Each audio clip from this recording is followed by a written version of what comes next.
राधे राधे। हरे कृष्ण भक्तों, आइए जानते हैं कार्तिक मास महात्म्य कथा अध्याय 7।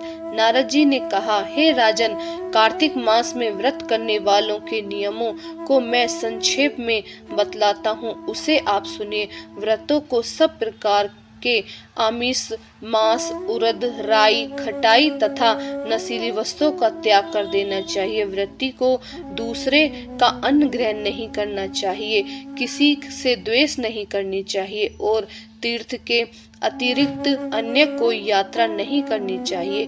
देवता, वेद, ब्राह्मण, गाय, व्रती, नारी, राजा तथा गुरुजनों की निंदा भी नहीं करनी चाहिए। व्रती को दाल, तिल, पकवान व दान किया हुआ भोजन ग्रहण नहीं करना चाहिए। किसी की चुगली या निंदा भी नहीं करनी चाहिए। किसी भी जीव का मांस नहीं छूना चाहिए। पान, कत्था, चूना, नींबू, मसूर, बासी तथा झूठा अन्न का भी प्रयोग नहीं करना चाहिए। गाय, बकरी तथा भैंस के अतिरिक्त अन्य किसी पशु का दूध नहीं पीना चाहिए।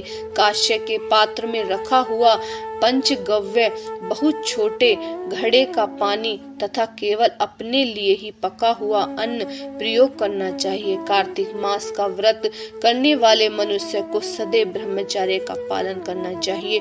उसे धरती पर सोना चाहिए और दिन के चौथे पहर में केवल एक बार पत्तल में भोजन करना चाहिए। व्रती कार्तिक माह में केवल नरक चतुर्दशी, जिसे छोटी दीपावली कहा जाता है, उस दिन शरीर में तेल लगा सकता है। कार्तिक मास में व्रत करने वाले मनुष्य को सिंघाड़ा, प्याज, मट्ठा, गाजर, मूली, काशीफल, लौकी, तरबूज, इन वस्तुओं का प्रयोग बिल्कुल नहीं करना चाहिए। रजस्वला, चांडाल, पापी, मलेच्छ, पतित, व्रतहीन, ब्रह्मद्रोही और नास्तिकों से बातचीत नहीं करनी चाहिए।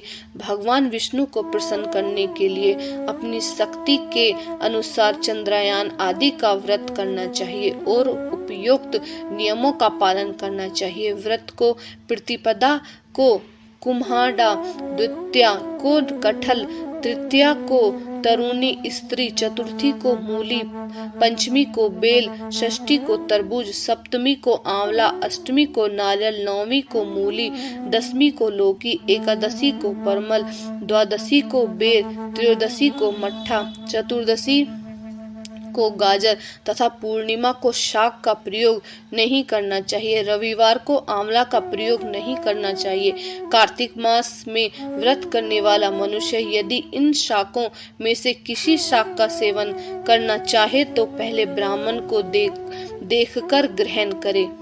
यही विधान माह माघ के व्रत के लिए भी है।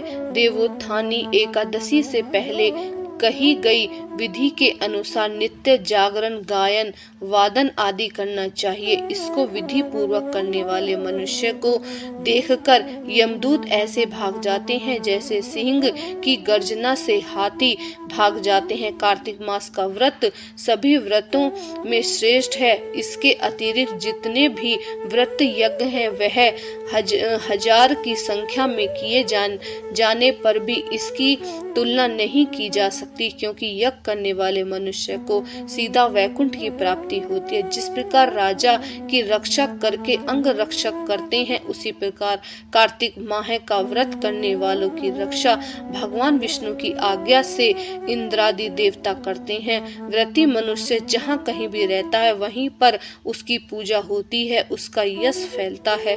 उसके निवास स्थान पर भूत पिशाच आदि कोई भी नहीं रहते।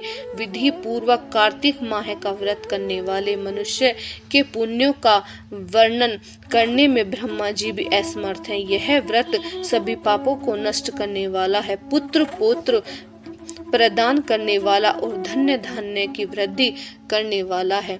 तो ये था कार्तिक मास महात्म्य कथा अध्याय 7 यही समाप्त होता है। हरे कृष्णा।